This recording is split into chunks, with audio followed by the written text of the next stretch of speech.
नमस्कार,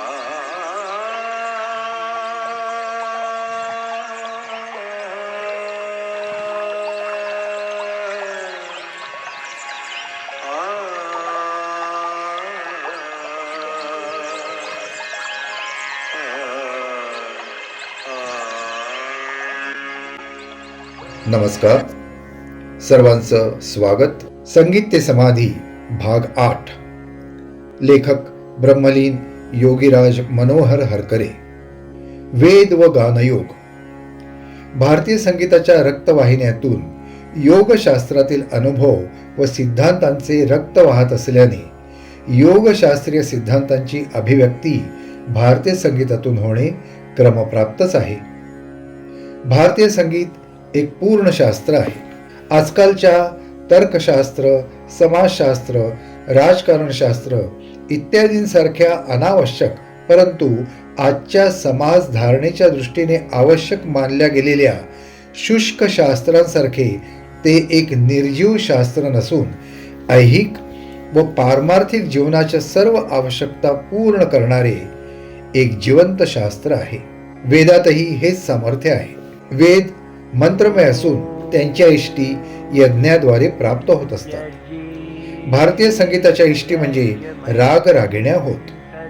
राग रागिण्यांच्या योग्य गायनाने हवे ते प्राप्त होऊ शकते. वेद जसे अपौरुषेय आहेत तद्वत स्वरही अपौरुषेय आहेत. स्वर मानव निर्मित नाहीत, ते रागांप्रमाणे सनातन आहेत व राहतील. वेद पठन व वेद गायन करण्याकरता जशी आचार संपन्न ब्राह्मणांची आवश्यकता आहे तद्वत भारतीय संगीतातून विधायकता उत्पन्न करण्याकरिता संगीत आचार संपन्न योग्यांची आवश्यकता आहे. वेदांच्या पठणाकरता केवळ ब्राह्मण वर्णाच्या अधिकारी पुरुषांचीच आवश्यकता असते. पण गानयोग योग मार्गातील एक साधन मार्ग असल्याने कोणत्याही वर्णाची व्यक्ती गानयोगी बनू शकते. स्त्री पुरुष आदींच्या मर्यादा सुद्धा गानयोगाला नाहीत. वेदांच्या ऋचांना मंत्र प्राधान्य आहे म्हणून त्या मंत्रांद्वारे वर्ण प्रकट होऊ इष्टी साधतात. म्हणून वेदकर्त्यांना द्रष्टे म्हटले आहे.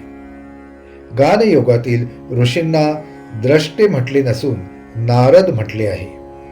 वेदगायन करणारे होता व ब्रह्मा जसे ऋषी होऊ शकतातच असे नव्हे तद्वत प्रत्येक गायक नारद होऊ शकेलच असे नाही. नारद ब्रह्माचे पुत्र यासाठीच मानले गेले आहेत. ब्रह्माचे वर्णन नादमय ब्रह्म असेही आहे. ब्रह्मशक्ती उत्पादक शक्ती आहे. त्या ब्रह्मशक्तीचे पुत्र नारद मानले जातात. म्हणजे नारदातही उत्पादक शक्ती आहे.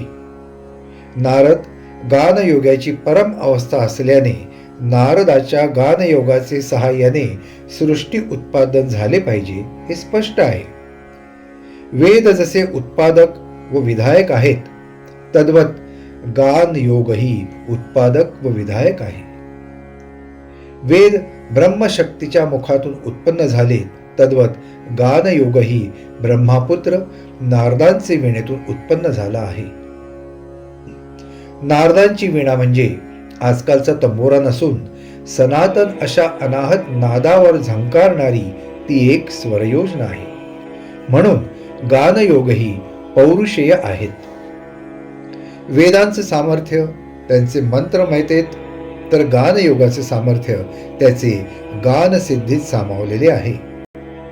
वेदांची मंत्रशक्ती व गानयोगाची स्वरसिद्धी यांचा सुंदर संगम म्हणजे सामगायन होय.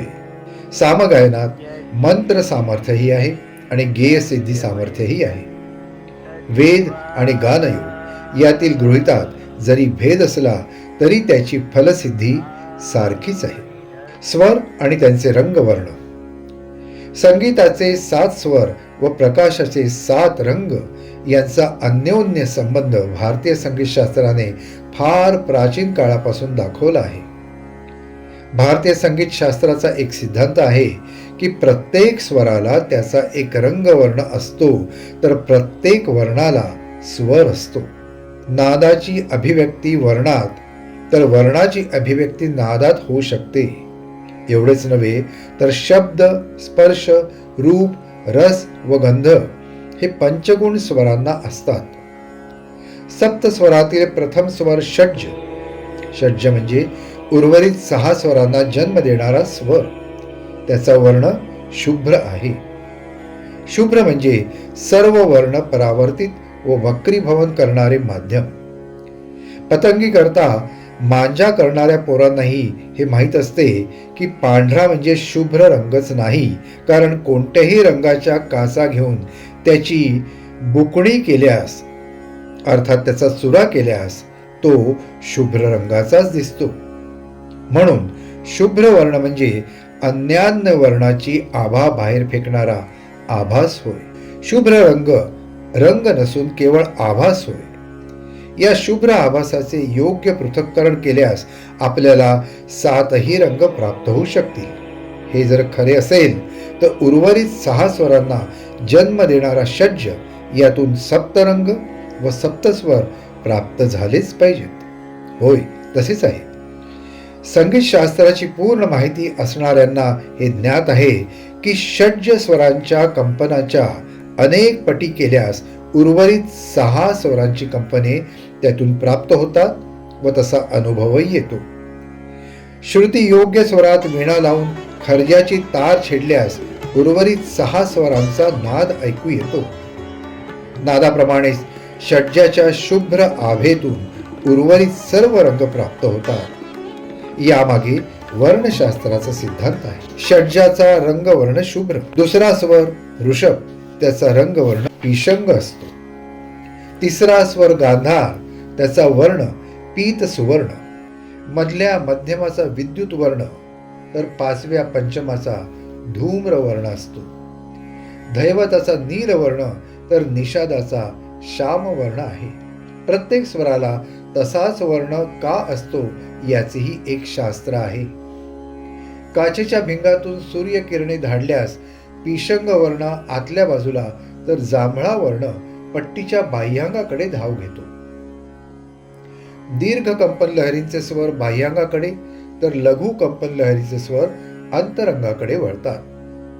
पिशंग वर्णाचा स्वर षड्जाला लागून तर नील वर्णाचा दैवत षड्जाचे दूर आहे. व्यक्तातून अव्यक्ताकडे धाव घेणारा निषाद भगवान श्रीकृष्णाच्या जांभळ्या वर्णासारखा श्याम वर्णाचा आहे.